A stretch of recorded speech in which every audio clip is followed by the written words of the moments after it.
So for those who don't know you, I don't know if there are many listeners who don't know you, although Hannah did say, and I don't know if this made it into the first part of the episode, but this is Hannah's first podcast episode, which I was saying I'm very surprised at because you've been very popular for a long time. And of course, that's no indication of your age. Yes. I think before we started recording, I said that, you've been around, you've been popular for a long time. And then she's like, well, but I'm still up and coming. Everyone wants to be thought of as, very up and coming still. And I think you're still very young. You just got married. Yeah. And so you're still very young. But I mean, I've known about you for many, many years. So I was surprised to hear that this is your first podcast episode. Yes. Yep. And I think this so much like the up and coming thing is more like, I think there's just still so much I would like to accomplish and do within the industry. So I feel like I'm still growing as an individual in my career, right? Totally. Yeah. And, even if you want to look at the extremes in the industry, people have been around for close to generations, Sam Villa or Robert Cromeans. Robert Cromeans, yeah. Right, who just retired. But these guys have been around forever, and they're still reinventing themselves. They're still doing new things. And so there's always room for that. So you probably have 20 more new iterations of Hannah Disconnected that you're going to bring the industry. I'm ready for it. Okay, so for those of you listening who don't know Hannah, she is a San Diego hairdresser who focuses on vivid and creative color. She's part of the Danger Jones crew, and most recently, you won the 2024 Behind the Chair One Shot for color blocking. I did. Which is super cool. Yes. Was that exciting? So funny story, I ended up not being able to make it.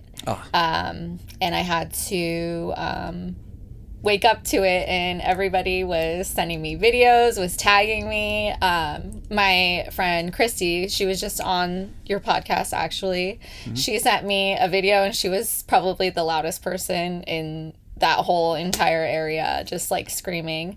And I was like, why didn't anybody go up and get it? Like, why didn't any of you go and get it for me? That's funny. But yeah, nobody wanted to take the credit. Yeah. How awkward would that be? Like if Christy went up there, she'd have to explain I would have loved everything. that. I would have loved that. She would have said, look, everybody say hi to Hannah. She would have recorded it or something, right? Yeah. She really would have. But it was a very surreal feeling, and I woke up and I was like, there's no effing way. Like, no way, Yeah. But it's really cool. And it really was a moment for me where it was kind of just like a validating feeling. Not that I need to be validated by anything, but it kind of felt that way in a sense of like, I really am good at what I do, and I know what I'm doing, Mm-hmm. 'Cause I think we all have those moments where we have imposter syndrome, or we get in our heads about things, or we second guess ourselves, anything like that, Right. And so that just felt really nice. It did. Absolutely. I think it's human nature to have maybe that sense of imposter syndrome, to always be second guessing. Are we good enough? Should we be here? The things on social media make us feel like maybe we shouldn't because we see somebody else somewhere else who posted something great on a client, and you're like, oh my God, they did that. Like, I never thought of that. It's amazing. Yeah. And then you start second guessing. You're like, should I be popular on Instagram or whatever? Should I have won this One Shot award? This picture's better than... And I think it's just totally natural. So always good to be validated, and especially good if you don't need it for your own psyche. Right. Exactly. Yes. All right. So let's start with where you're from and how you got into hair in the first place. Okay. So I am from San Diego, California, born and raised. I hopped around a little bit in my late teenage years. I lived in Mississippi, Texas. Because your parents were moving around? No, it was it was an ex. You followed an ex, or at the time a boyfriend around. Yeah, so I went there for a couple years. It was cool. It was a cool experience. It really was. I got to see a lot.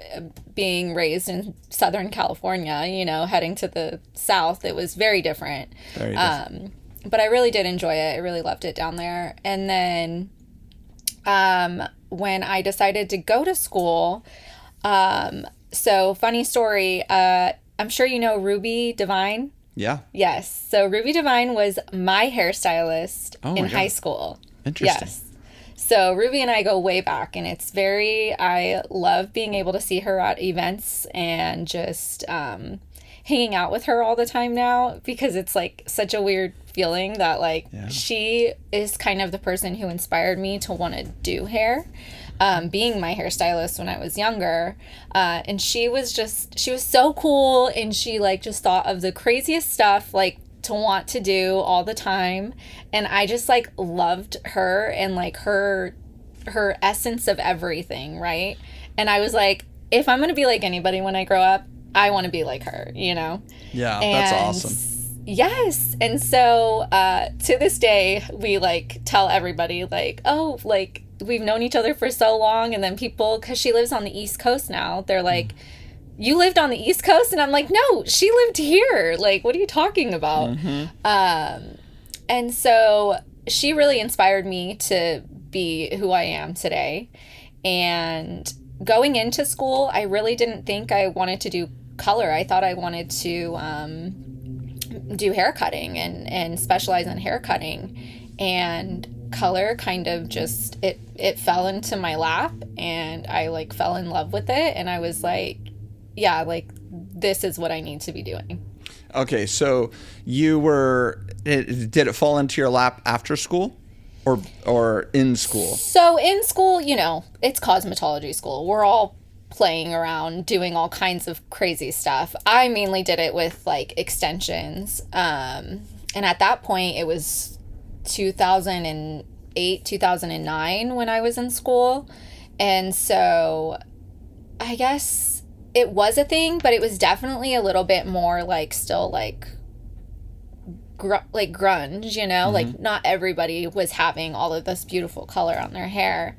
And so when, I want to say maybe around 2011, 2012, when I was working in a salon, finally, I had a client come in, and the receptionist came up to me, and she was like, hey, this woman is looking for somebody to do pink hair on her.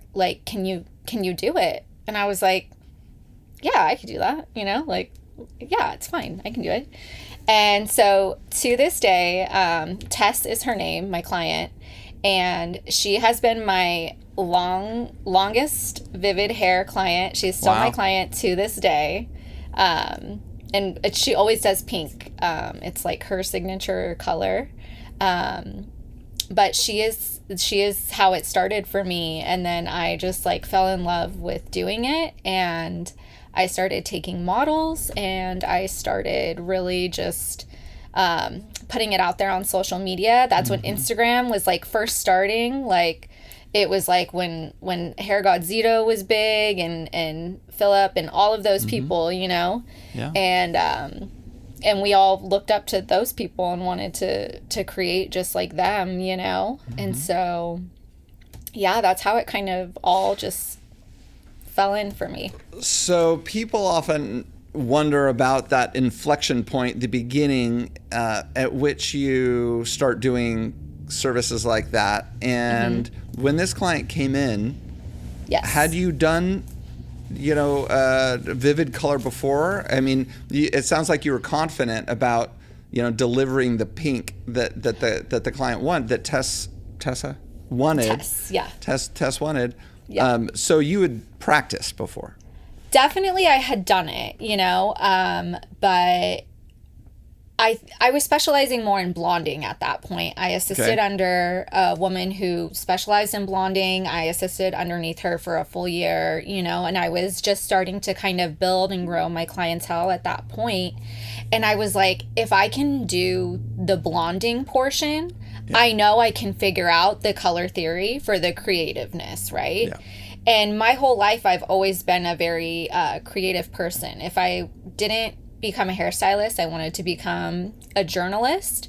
And so my brain kind of just like it's always going. I'm like a little Energizer bunny in here, right? And once I started with the color, it was kind of like all of these ideas would just like flood into my brain, and I would like write them down, or I would put them in my phone, or I would draw them out on like a head sheet, you know, and I would make it happen, and it's really cool, you know? Yeah. So that makes sense to have that background of lightning, because I remember when Ricky and the others back then were doing these things that were blowing people's minds. I remember them saying that so much of it had to do with just being aggressive on the lightning. And a lot of people were afraid of being aggressive on the lightning, just roasting the hair to get it as light as possible. Right. And then putting the color on top of it. And that's how they were getting, those results. And so it makes sense that in order to do it, you already had kind of the background on lightning. Yeah. Yeah, and that's when I feel like that's when like ombres were a really big thing, is when like the creative colorness kind of took off, and then like there was ombres and then like creative color, right? And so it was kind of like, okay, which world do I like want to like go with, right? And all the people in my salon I was working at the time, they were all natural, balayage, ombre, everything, and I was like, you know what, I'm gonna go over here and be different than all these people, Yeah, so, I love it. It was great. Were you unsure of whether there was enough clientele, whether there was enough business with creative color? Because that's the other question that people like to ask is, if they're going to do creative color, how do they get enough clients to support a career? Right. So I remember sitting in the back room at that salon one day, and one of the girls was like, you're not going to be able to like do that forever. Like, like you're not going to make money from it forever. And I was like, oh, well, like I didn't care, like I was like, I have fun doing it. I enjoy all of my clients who come in and want this creativeness, and I build bonds with them. And I think that they're really cool people. Not saying that people with normal hair aren't cool people, but I didn't care. And it wasn't about like the money. And yeah, it was just about me being able to be me, I guess. Yeah, sure. You weren't worried about all that, and that's kind of the way to go for sure. And so fast forward to where we are now. I mean, we're 10, 12 years into you kind of being, I just saw Hannah cringe on the screen.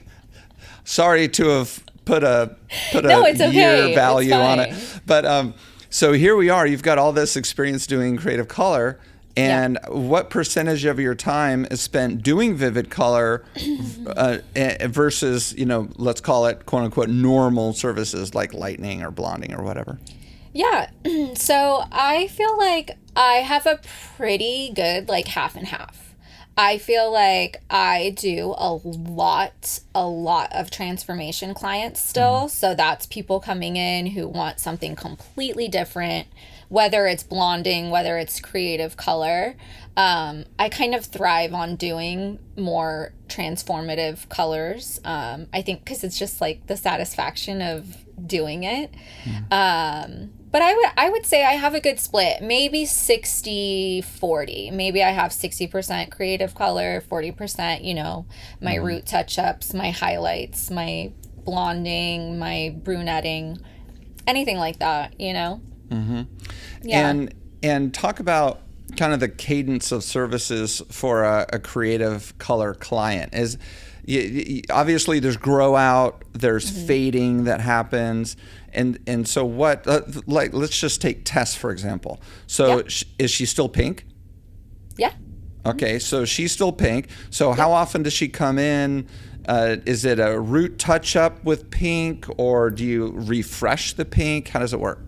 So for some of my clients, they like to come in and just do a color refresh in between a root. So I would say like every 6 to 8 weeks, they'll come in for a color refresh, and then another, 4 to 6 weeks, they'll come in, we'll do everything, root to color to a whole double process appointment. But some of my clients, they really can wear their hair for months. Some people I won't see for 3-4 months. And, I really try to explain to my clients, if they take care of their hair, they're going to have the results they're looking for. And a lot of people are like, oh, I really love pastels. Like, I want pastels. And I'm like, girl, if we give you something that's a little bit darker than pastel, you're going to be able to ride that thing out, and you're going to have your pastel hair eventually, but you're going to get that longevity. I really, really try to help my clients not have to be in the salon like as much as possible. I think they love that because it saves them money, and they know that I'm taking care of them as individuals, but if they want to come every 6 to 8 weeks, then I'm like, okay, let's do it. I just don't love pushing it on people, and I'm not that salesperson type of person, I guess. Sure. And of course, some clients I could see being cool with the fading. I guess it depends on the root color, right? Yes. And some are okay with the fading, and others are not going to be okay with the fading, and they want the refresh more often. And like with pink, you slap more color on the existing colored hair, right? Right. Yeah. And then, I have those clients, though, that come in every 6 to 8 weeks, and they want to do something different every single time. And those are the ones where I'm like, okay, like, we got to talk. Right. We have to have a conversation about this, because yes, there's so many things I can do to help protect the integrity of their hair. There's so many things I can do behind the chair, but also if they are not taking care of their hair at home and then they're wanting a new color every 8 weeks, it's like, girl, we can't do that. Like, we can shift that color. We can do something different. And if my clients go home with, say, just like an all over pink or an all over purple or something, I do try to have them go home with like a conditioner I pre-mix for them, so they can keep up that longevity of their color at home too. Is that a color depositing conditioner? So I get like a deep conditioner tub. I actually like the Design Me tubs. They're really good. And then I'll custom mix the colors the Danger Jones colors I use for them, so that it's not like they're going and buying a brand from Sally's or Ulta or whatever, and then it's making something more difficult for me to do at the next appointment, Right. And so if one of your Vivid clients comes in and wants a different color, do you have to, how do you do that? And maybe you could go darker, just right over the old color, but you can't go lighter, right? With a lighter shade or? Yeah, no. So I always tell them, I always check in with my clients like a week to like 3 or 4 days before their appointment is coming up. The ones that I know like to do something different. And I say, hey, like, what are you thinking? What are we doing? And so they'll send me pictures. I'll say, okay, send me what your hair looks like now, and then I'll say, okay, start washing your hair a ton, hot water. I don't care what you use it. And then if not, I'll try to do a color remover on it, or I'm really big on color shifting. So you're not putting anything more on the hair that's going to cause the integrity of it to feel any different. I really, really try to keep all of my clients' hair feeling beautiful and soft, and so color shifting is a big thing for me. So you're using your color theory, the color wheel, you're like, okay, what can I mix this color to get this color? I just had a client who, she's a really dark blue, and she was like, I want to go green. And I was like, okay, that's fine. Yeah. And so I literally put yellow all over her blue, and it was beautiful. It was gorgeous, and she was so obsessed with it, But it's things like that where I feel like not such seasoned stylists would be like, oh no, like, what do I do? Yeah. And it's like, you kind of just have to like know that you have those tools in your back pocket, and it's like, you kind of have to go back to the basics, and you have to just say, okay, I know what I'm doing. I know how this works. Color is color, and it's all going to work in the same ways. Just as if, you're taking somebody from a platinum to a brunette, you're going to have to fill that blonde with something warm in order for that color to stick, Mm-hmm. Yeah. Very interesting. And then where do you fall on the bond building topic? Do you use bond builders? Yeah. So I actually work with Brazilian Bond Builder, B3. And so I add B3 into all of my creative colors. I don't add it into my lightener because Danger Jones already has a built-in bond builder into the lightener, so you don't really need it. Yeah. But I also, any new clients, I always send them home with B3 shampoo and conditioner and color lock spray so that they can maintain that at home, and they've never had a creative color before. So I want them to know that they need to have these types of things to take care of their hair when they go out of the salon. Totally. Okay, so you make sure that they have the B3 shampoo and conditioner at home, and you mentioned a couple times home care. What other home care advice are you giving them? Like cool water, the coolest they can stand. Yes. Ice water. Go wash your hair in the hose. I do not care, but I've had no hot water at my house for a week. Oh my gosh. Yes, and it's been great for our hair, but horrible for the comfort of the showers. Oh yeah. Yeah, so I always tell people, if they don't have a detachable shower head, maybe they should invest in one, and if not, if they can't, then wash your hair in the sink. Like flip it over. I don't know. That's what I do. Yeah. Yeah, it's not. I haven't taken a shower in a week, but I've washed my hair. Just kidding. I'm glad we're not in person, right? That's right. This is virtual, so I could say that. I'm just kidding. I've been going to my friends. I've been going to a neighbor's. That's funny. But yeah, and then if they use heat on their hair, I always recommend a heat protectant for it.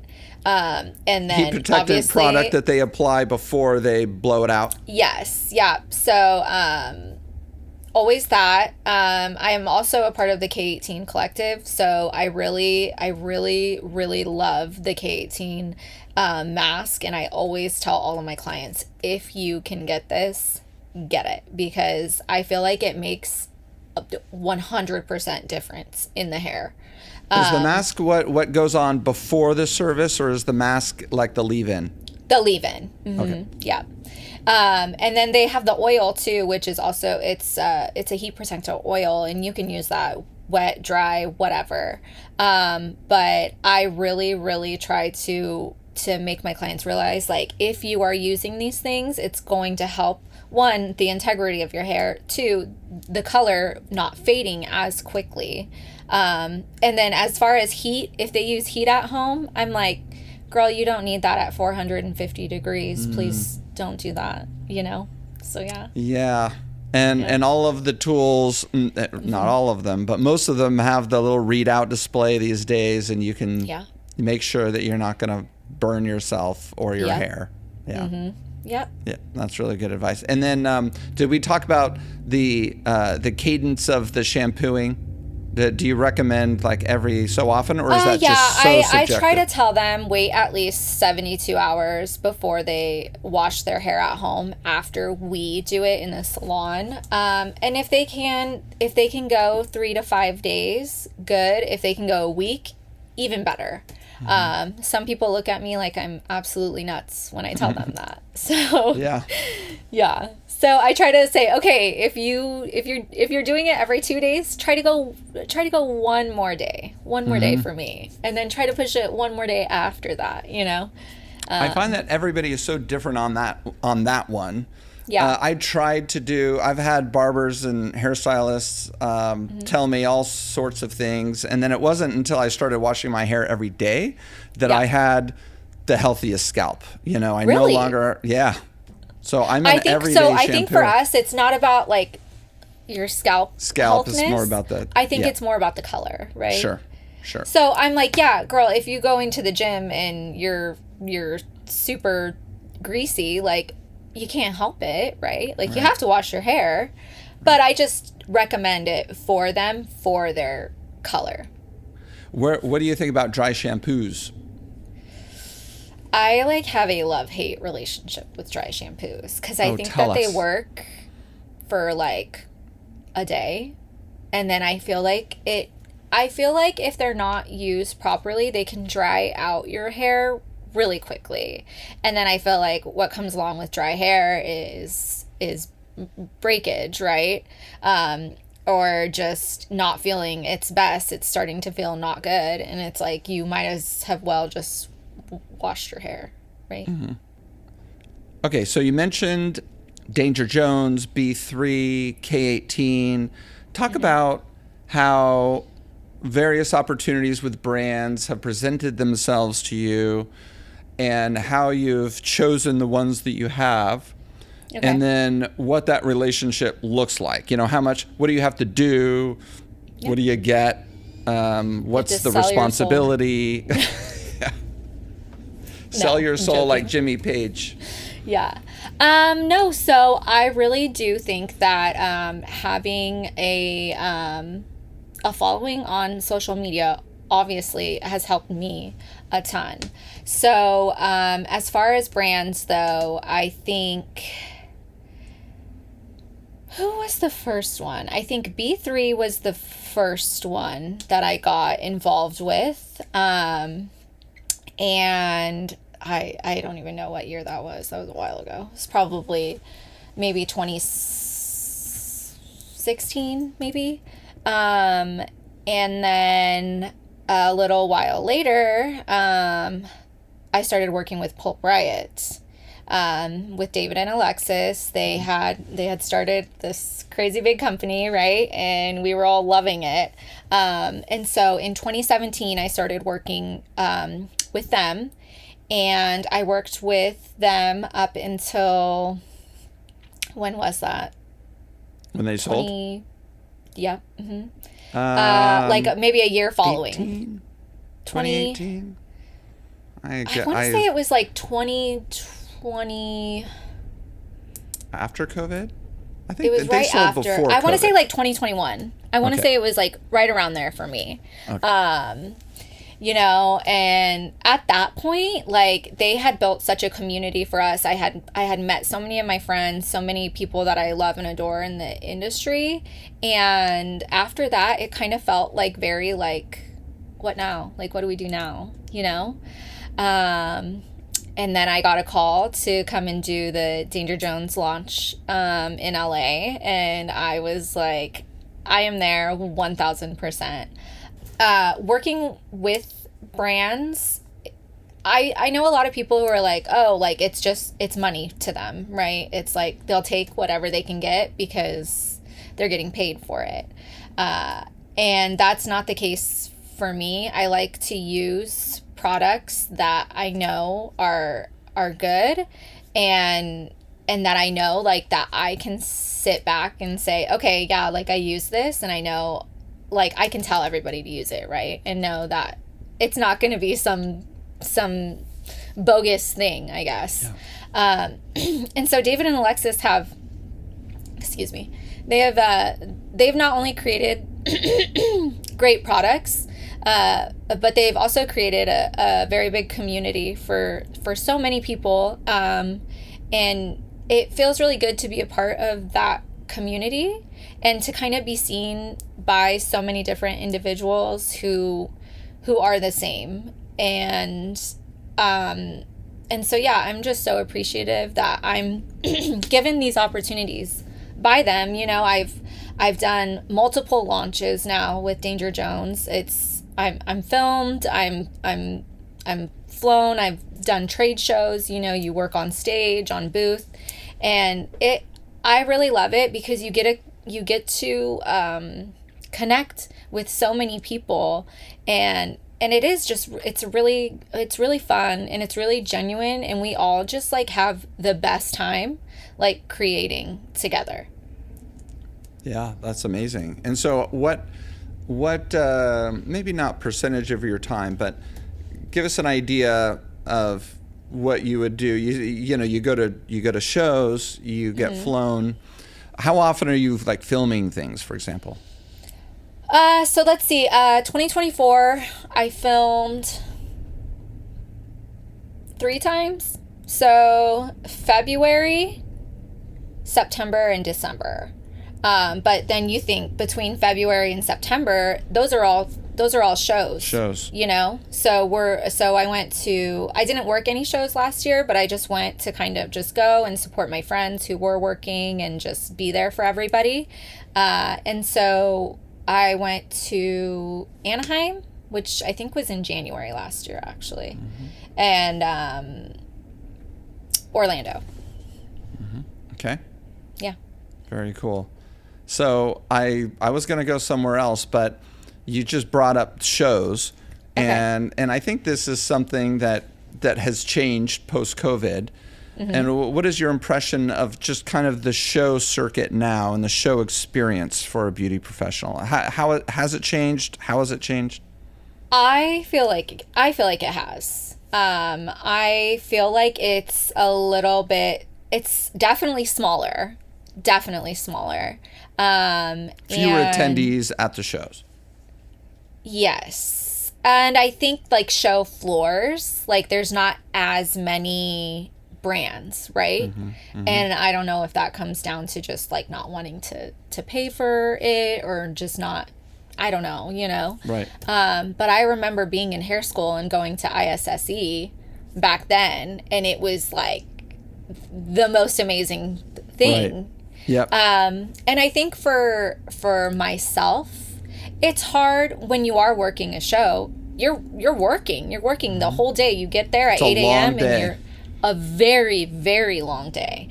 Because, you know, you're prepping models, you're getting half of the head done to go and do the other half on stage, and then you got to go back, and then you got to bring them back out, you know, and you're kind of all over the place. But I kind of thrive in that environment. Like I really do love it. And it's like you can't really enjoy it. So it was funny this past year when I went, because I was like, what do I do? I'm not working, you know? Right, so I was like, can I help anybody? Do you want me to do anything? Right. I don't want to just stand here. Yeah. Yeah. So it's definitely, I feel like it's a little bit, like I said, it's smaller. What's the word I'm looking for? I can't even think of it right now. It's more concentrated. It's more... you know, and it's so loud in there. It's so loud in there. Everybody's blaring their music, and it's crazy. But well, it's less loud than it used to be, isn't it? Yeah. I mean, it used to be like ISSE. Every single booth had tried to get the biggest speakers they could get, and there was no restriction on what they could do. And so they were trying to outshout each other. And so you would walk down the aisle, and it was mayhem. Crazy. Yeah, and then people are like yelling at you to come look at their products, and you're like, this is like the mall, and I have to get out of here now. Yeah, totally. Yeah. Well, I think the economics have changed a little bit for just the entire subject of beauty shows. It's gotten more expensive for the producers of the beauty show. I often hear about, complaints from the people who are running the brands on how expensive it is to run a show, and so much of it just feels artificial, like how expensive it is just to get somebody to move boxes into the convention centers. Like, you can't just get one of your normal, you can't get anybody. It has to be somebody who is unionized, works for the convention center, but to touch the boxes. And that person is like 5 times more expensive than it would be to get one of your coworkers to move the boxes. And I, just as an example.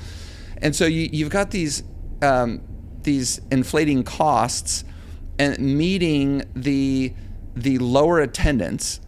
And so a lot of brands are like, gosh, it's going to cost me $100,000 to be there, and there's going to be a third of the attendees as 3 years ago, and it used to cost me $50,000.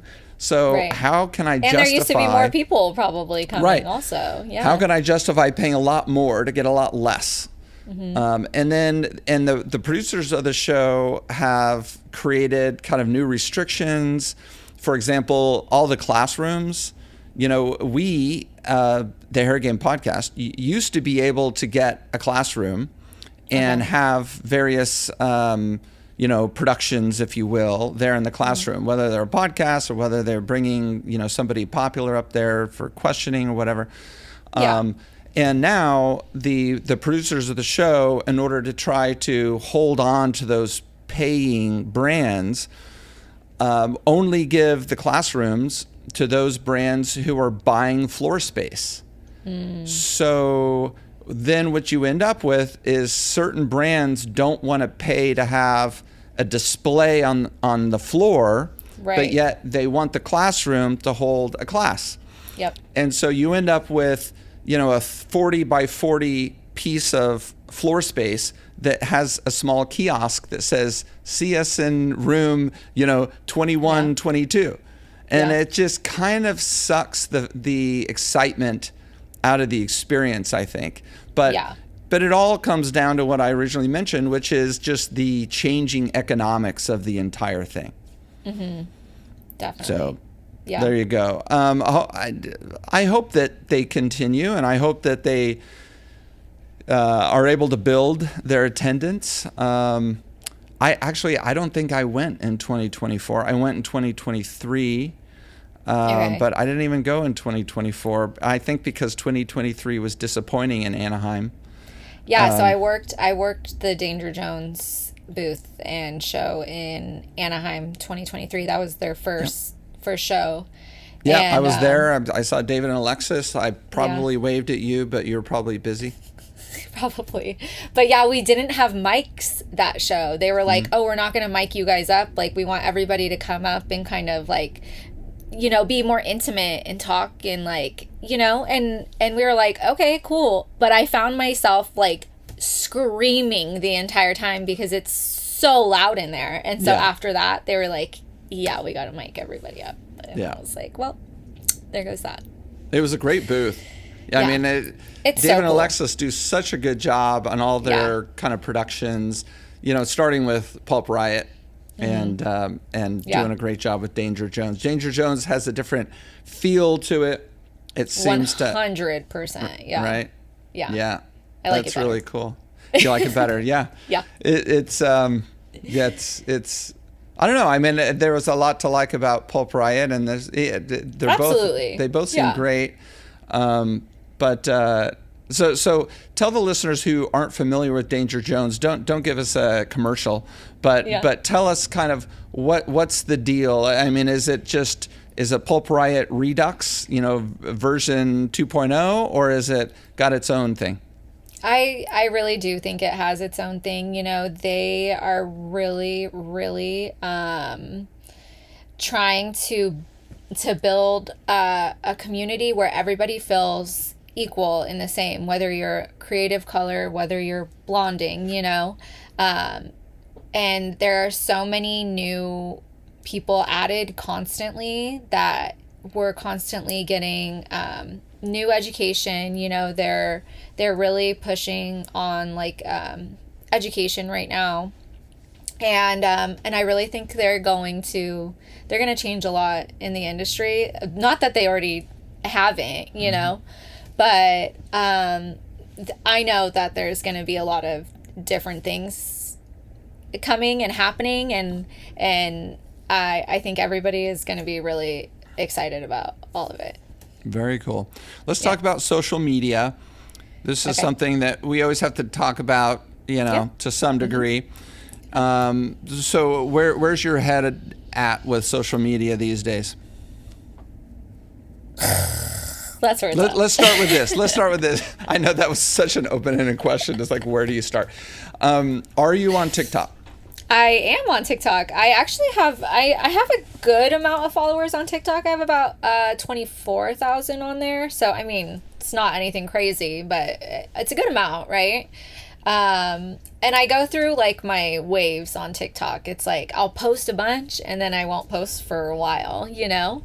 And I think that when I first started social media, it was not as heavily saturated, right? So it was easy to put out content. It was easy for people to see something that was yours and be like, oh, Hannah did that. That's Hannah's, right? And so now you kind of have to get like a little bit more creative with it. Yeah. And, you know, for me, I can't stand like the singing and dancing TikToks and everything. I love like the funny salon ones because I'm like, oh my God, that's true. Like, that's hilarious, you know? But for me, I think it's more of like an art form for me when I'm posting. You know, it's like I'm a Virgo. I'm born in September, so I'm very like, the video has to match up with the music, and if it doesn't, it's toast. That's it. We're not posting it. It's crap, you know? And so, so I think it's hard. Like I said, it's hard to not have imposter syndrome, and you're sitting here looking at all of these other people now, like posting and putting out these amazing things. And you're like, well, I have this video I can edit and put out, but do I really want to? Like, it's probably not that great, you know? And I feel like right now with social media, it's like nobody knows if TikTok is going away, and then you're like, okay, well, should I start on YouTube, which I've been like dabbling in a little bit, and I'm like, okay, maybe I should start. Yeah.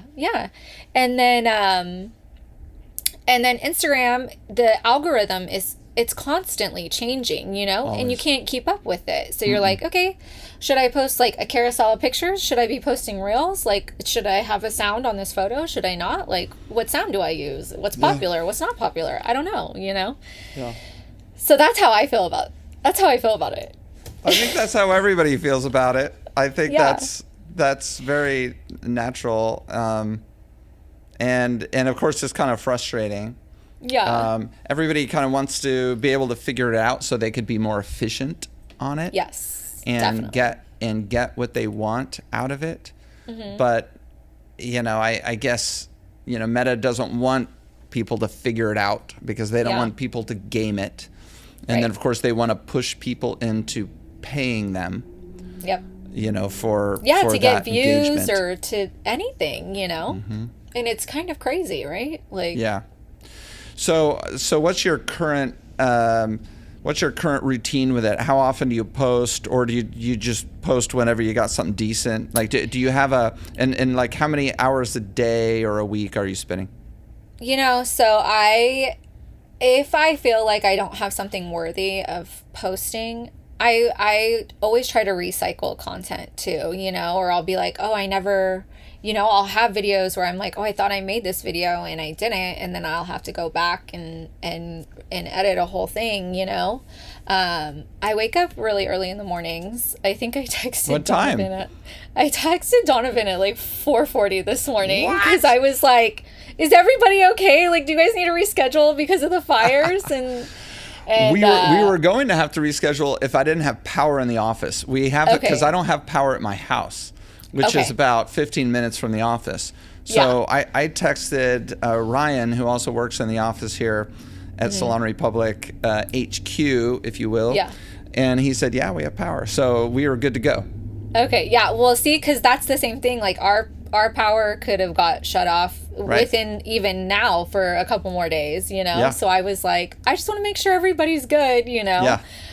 But yes, so I wake up very early. 4:30 a.m. Yes. I have two kids. Okay. How old?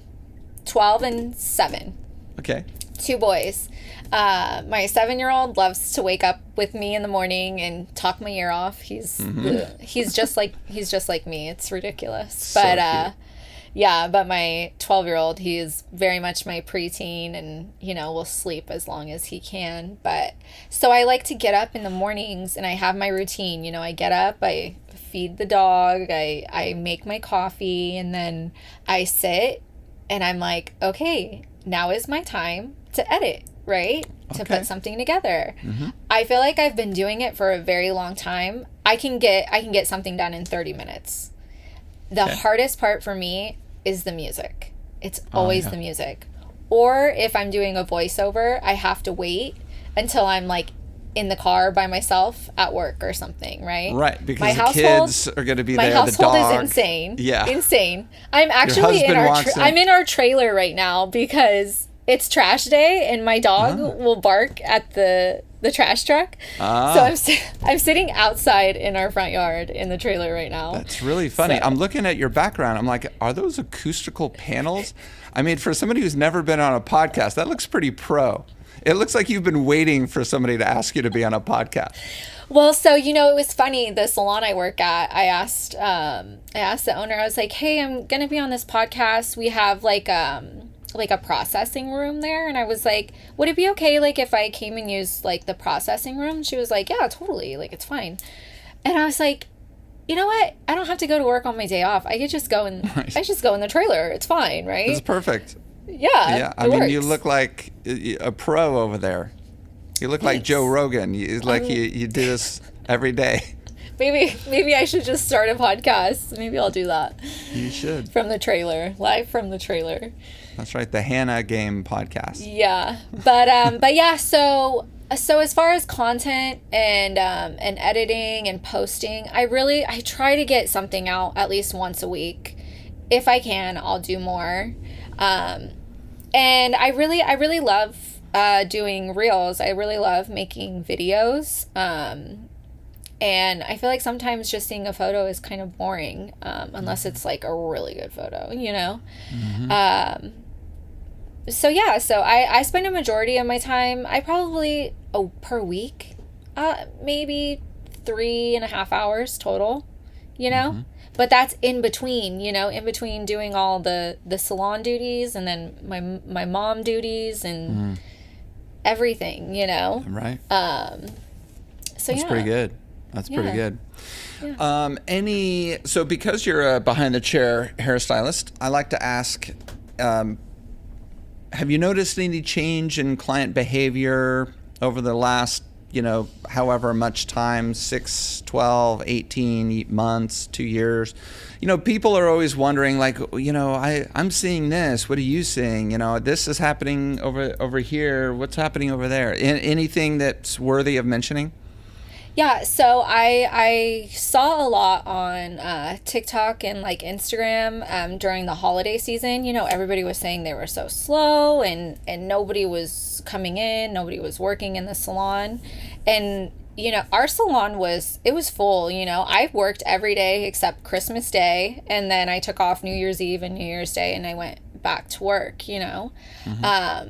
I don't take a lot of new clients. I'm very picky with my new clients because I feel like lately, within the past couple of years, I think, really after COVID, I really think that a lot of people became like kind of entitled and very like, I don't know, like they just thought we could just like make anything happen, that they want. And it's like, well, no, I can't just make stuff happen. It doesn't work like that.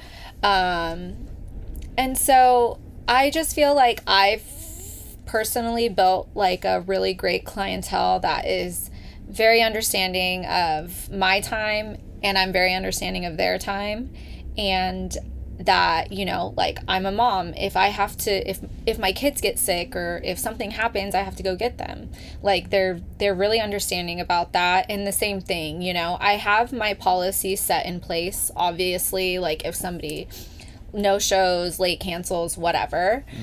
But I'm very easy to give grace to those clients who I know are like, they really like can't control it, or they can't, you know, something like that. Don't take advantage of it, right? Yeah, if somebody is exactly. no-showed maybe a second time or a third time, then obviously you need to protect yourself, right? Yep. Usually my policy is, if it's a new client and they no-show me, I'll X them. I'm like, nope.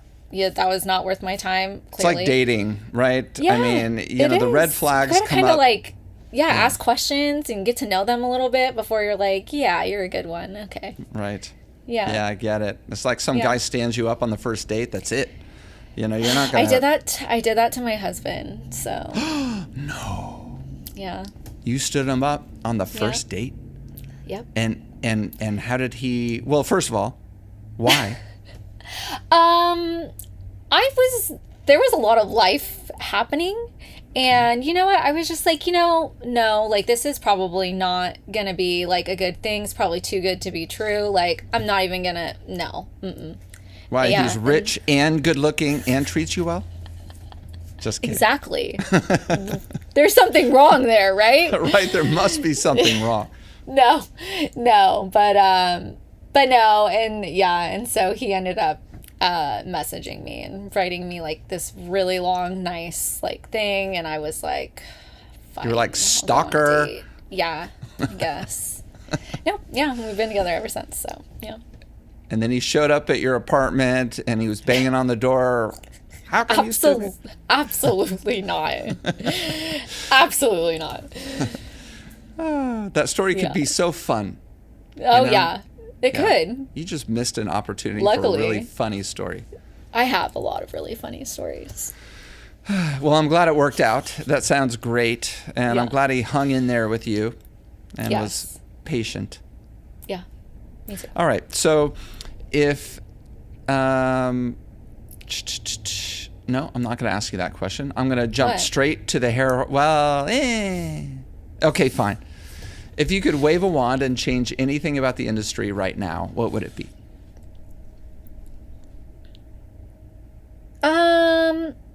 Probably just all the drama. Stop it with all the drama. You know? It's not fun for any of us. Please stop it with the drama. I have enough drama with leaving my first dates hanging. Yes. And the wind outside right now. It's enough drama for me. Exactly, and the trees falling outside the window. Yeah. Do you have any hair horror stories? Do I? You know, the one that's coming to my mind right now, I had a girl come in and she had very, very long, dark hair. And she wanted to do like this platinum, like neon green ends kind of thing. And I had a consultation and I was like, is this all of your natural? And she was like, yes, it was. Of course. And so my fault, I didn't even do a strand test, you know, because I was just going off of word, right? Yeah. So I get through because clients are so trustworthy all the time. I foiled half of her hair and I looked at that first foil and I was like, oh my God. And I was like, no. And Pixie. I rinsed it and I was like, you can't, sorry. Like, we can't, you know? Oh, you caught it early. Yeah, because that's my face probably when it was happening, right? And I was just like... So the green gradient didn't turn into a pixie? No. Okay, no, good. Luckily. Good for you. Yeah, and I think, like, I just get so scared of that happening. I also had a girl one time come in, and she was Asian, so she had very, very dark hair, and she wanted, like platinum. And so I platinum carded her. I put the the lightener on her roots. Guess what? She was allergic to bleach. No. She had boils on her head. She knew this, but she didn't tell me. Donovan, I think this is a first for the hair horror stories. I don't think we've ever gotten an allergic hair horror story. Yes. So she got boils on her scalp? She was acting very weird, and I kept asking her, I was like, are you okay? Like, are you good? You know, like, do you need anything?